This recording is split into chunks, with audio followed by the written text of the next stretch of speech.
Okay, Bismillah ar-Rahman ar-Rahim, Alhamdulillahi Rabbil Alameen, wassalatu wassalamu ala Rasulillah wa ala alihi wa sahbihi wa man tab'ahu ila yawmiddin. Alhamdulillah, welcome back everybody. It's great to have you all. Inshallah, you're enjoying your Ramadan. Inshallah, you're enjoying these days of fasting and ibadah. If for those of you who are fasting, inshallah, I ask that Allah puts barakah and blessing in these days for us. And we're back with another episode, and we're talking about the Seerah and the journey throughout the life of the Prophet ﷺ. So if you remember, so far we've spoken about the first revelation, and that was the revelation that the Prophet ﷺ had in the cave of Hira, the Ghar Hira. And we spoke about the angel Jibreel alayhi salam that came down to him and squeezed him and told him to read. And he was startled by this, and he ran back to Khadija radiallahu anha, and she took him to Waraq ibn Nawfal. And Waraq ibn Nawfal told him that this was the angel Jibreel that came. This actually happened. And he went through some period of time where he was going through a boycott. And so during this boycott, the Muslims, they suffered a lot during this time. And people decided they weren't going to trade with them. They weren't going to give them any food. They weren't going to buy or barter from them. And finally, we remember that this boycott treaty that some of the tribes they had against the tribe of the Prophet ﷺ, they had put this in the Kaaba, and they had hung it in the Kaaba. And then the Prophet ﷺ, he told them he told his uncle that it was all eaten up by insects except for Bismika Allahum, the name of Allah on it. And so he went, and his uncle told them that if this is true, then we end this boycott. And if not, then I'll hand over the Prophet to you. And so it was, sure enough, it was true. And this ended the boycott. And then we started talking a little bit at the end about this time of sorrow for the Prophet ﷺ, this year of sorrow. And we said there were three main incidences that happened during this time. And we mentioned two of them. And so we said that there was the death of his uncle Abu Talib. Abu Talib was someone who the Prophet ﷺ, he loved very much. He used to protect him. He was a higher rank within the tribes. And so he used to protect the Prophet ﷺ. And he died, and he didn't become Muslim. And that was very hurtful for the Prophet ﷺ. So that was one incident that happened. The second incident was the death of his wife, Khadija radiallahu anha. And we know that Khadija radiallahu anha, she stood by the Prophet ﷺ through thick and thin. Through all the hard times, she was there for him. She supported him with her wealth. She was there for him when he needed her. She was always there to uplift him, to give him encouraging words. And so we know that part of the boycott, when she was malnourished during these times, was an impact of how she ended up dying. So we said there was a third incident now. There was a third incident that made this called the year of sorrow. And that's what we're going to talk about today. Now, if you were tuning in before Ramadan, we spoke a bit about this incident. And so inshallah, we're going to talk again because I want to transition from this year of sorrow. And I think this is a really important story in the difficult times of the Prophet ﷺ. And then inshallah, we're going to transition to say, what did Allah do to lift the spirits of the Prophet ﷺ after these hard times? So I know that we skipped over a period of years. So before this boycott, so after the revelation and before the boycott, there was a period of years, maybe 6-7 years, that a lot happened. And we didn't get to go into details. My father told me, you know what, you should have spoken about the hijrah to Abyssinia, and which is a very important part in the seerah of the Prophet ﷺ. So some of the companions, they were looking for another place to go, to leave Mecca. They're looking for a place to escape, and they journeyed to Abyssinia, Ethiopia. and they went to speak to the Najashi that was there, the king that was there. And they did 2 trips. So the first trip they had maybe about 17 companions, and they went there, and then they came back, and then the next time over 80 companions went again. And they were led by Ja'far ibn Abi Talib, the cousin of the Prophet ﷺ. And so they went, and it's part of a long story. I'm not going to do it justice. And so they went to try to seek some aid and some help in a place to escape. So that was known as the first hijrah. But inshallah, we're not going to get into that today. There's going to be a lot of incidences in the seerah that we're not going to be able to get into. So we have just 9 sessions for this throughout Ramadan, every Monday and Friday. So inshallah, today we're going to talk about another incident.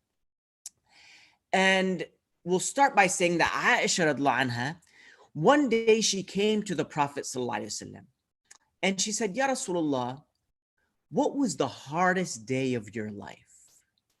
Was it the day of Uhud, the battle of Uhud? And the Prophet ﷺ said, La ya Aisha, oh no Aisha. He said, it was the day of At-Ta'if, the day of At-Ta'if.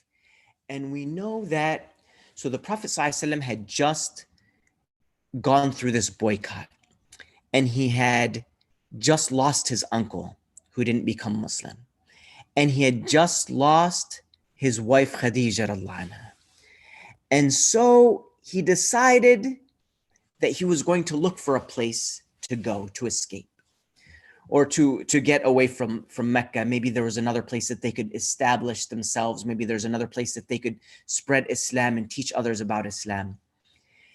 And so there's a city that's near Mecca known as At-Ta'if.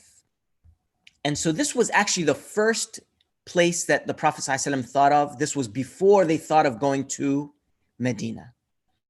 So a few months after the Prophet ﷺ lost his uncle Abu Talib and his wife Khadija radhiyallahu anha, he went on a secret mission.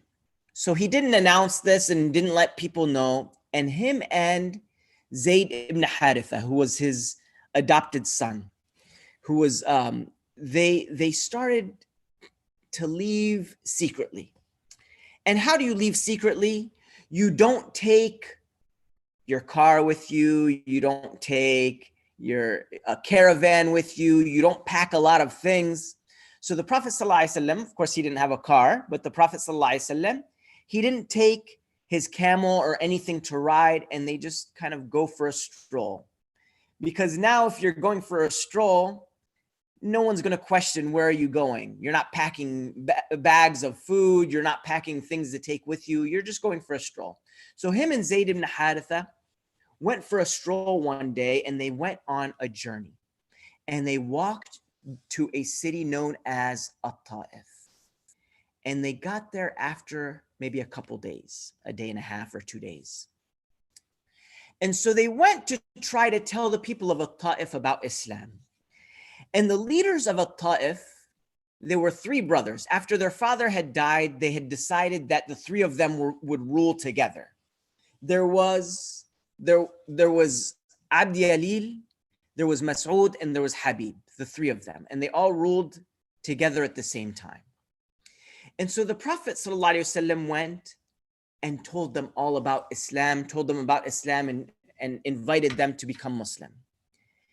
And they were very rude and harsh to him. And so the first one said, if Allah sent you as a prophet, then I might as well tear down the curtains of the Kaaba. And the second one said, did Allah not find anyone better than you to make a prophet? Astaghfirullah. And we know that the Prophet ﷺ was the best person ever to walk the face of the earth. And yet he was so rude to the Prophet ﷺ. He said, did Allah not find anyone better than you to make a prophet? And the third one said, he said, you know what? I can't even talk to you. He said, if you are indeed a prophet, then you're too holy for me to talk to. And if you're a liar, then I shouldn't even be talking to you anyways. So they completely rejected the Prophet ﷺ. So the Prophet ﷺ, he told them, okay, he said, even if you reject my message, at least just don't tell the people of Quraysh, the people of Mecca, that I came out here to talk to you. And they honored that. And so some people of that town, of At-Ta'if, they started becoming interested in what it was the Prophet ﷺ was saying. They started becoming interested in Islam. This sounds interesting. And so some people were starting to inquire about it, and the leaders did not like this at all. They didn't like people being interested in what the Prophet ﷺ had come to them with. So they sent a mob of people, of their own people, against the Prophet ﷺ and Zayd ibn Haritha. These people went and they would yell at them and curse at them and spit at them and throw stones at them until the Prophet ﷺ and Zayd ibn Haritha, they ran out of the city. And Zayd ibn Haritha tried to block and tried to cover the Prophet ﷺ, and they ran for some miles. And we know that the Prophet ﷺ was hit and he was struck, and even his sandals were full of blood. He was bleeding from what they had done to him and from all the stones that they had thrown at him.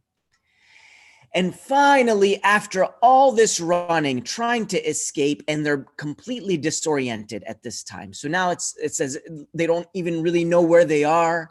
They just ran. They're out of breath. They were gone for some time, or they ran for some time, and they're trying to get oriented. And finally, they get to the shade of a tree. And the Prophet ﷺ and Zayd ibn Haritha, they take a break. After running, after being attacked, they take a break under the shade of a tree. And so suddenly, the sunlight that was shining bright starts to be covered up in the sky. And the angel Jibreel alayhi salam came to the Prophet sallallahu alaihi wasallam. And he said, "O Muhammad, your Lord has heard what your people have said to you. He knows that you're hurt. He knows what happened."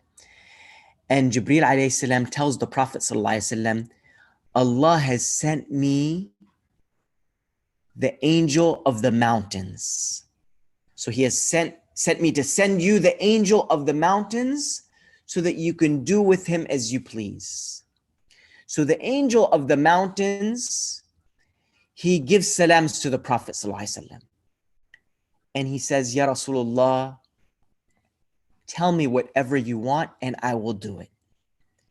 Do you want me to squeeze this town and to crush this city between these two mountains?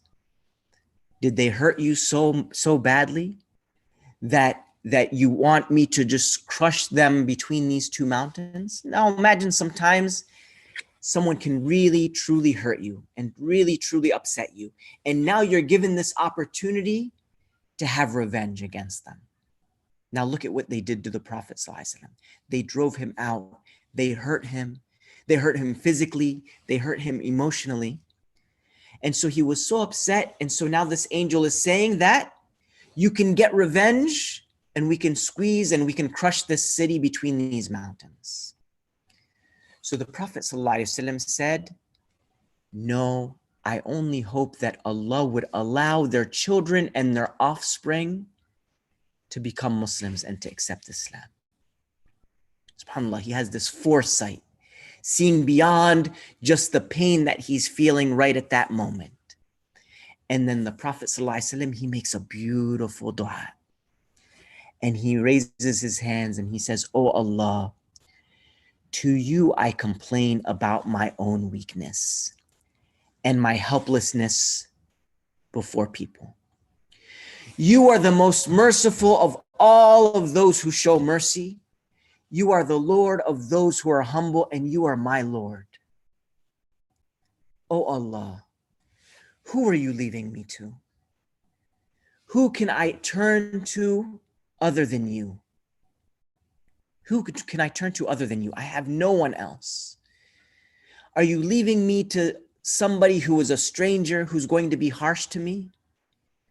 Or maybe to a close relative of mine that you gave power over me. Oh Allah, if you are not angry with me, then I don't care about anything else. All this pain and suffering that I have, if you are not angry with me, then I don't care about anything else. Although your protection from hardship is easier for me. Oh Allah, I seek refuge in your face that is the source of all light that gets rid of all of the darkness. Your face that makes everything in the world and in the hereafter rightly guided. I seek refuge in your face that you become angry with me or that your wrath envelops me. It is your right to criticize until you are content. And there is no power or might except with you. Now look at the Prophet ﷺ. He had a very rough day, a very hard time, a very difficult time. And you see that sometimes when you go through hardships and difficulties, it's okay to complain to Allah. It's okay to turn back to Allah subhanahu wa ta'ala and complain to him. But what is the one thing that the Prophet ﷺ is worried about? He's only worried that maybe Allah might be upset with him. He only wants to know that he didn't do anything displeasing to Allah. So he sits here after he makes this dua. And look at how Allah answers his dua right away. So as he sits under this tree, within moments, there are two people who are watching the Prophet ﷺ under this tree making dua. And so they decide that they're going to send the Prophet ﷺ and Zayd ibn Haritha a gift from the fruits of their orchard. And so they send him with their servant. And their servant, his name is Addas. And so they send Addas with a plate of grapes, these refreshing grapes. After this hard time, on this hot day, after running all this time with nothing, they send Addas with some grapes for the Prophet ﷺ. And so he sends him this after this dua. And so the Prophet ﷺ, he takes one of the grapes and he says, Bismillah, before he eats a grape. And so Addas says to him, he says, what is this phrase that you say? The people from this land don't know that phrase. They don't know what it is that you're saying. And so the Prophet ﷺ recognized that must mean Addas is not from this land, since he knows it. And he said to Addas, he says, where are you from? He said, I am from the land of Nineveh. And so the Prophet ﷺ, he smiled and he said, this is the city of Yunus ibn Matta. We know the story of Yunus and the Hut, the big fish or the whale, Jonah. And so the Prophet ﷺ said, this is the city of Jonah, Yunus alayhi salam. And so Addas said, he was shocked when he heard the Prophet ﷺ even mention this name. And he said to the Prophet ﷺ, he said, how did you know of him? How do you know this name? Nobody here has ever heard of Yunus alayhi salam. And so the Prophet ﷺ, he said, how would I not know him? He is my brother and I am his brother because we are both prophets of Allah. And so Addas gets shocked and he goes down and he starts trying to kiss the hand of the Prophet ﷺ and tries to kiss the feet of the Prophet ﷺ. So Addas now believes in the Prophet ﷺ. Now imagine the Prophet ﷺ, he had gone to a Ta'if trying to teach people about Islam. They reject him. He's told that he can crush these people. And he says, no, he says, I would just hope that their offspring would become Muslim and learn about Islam.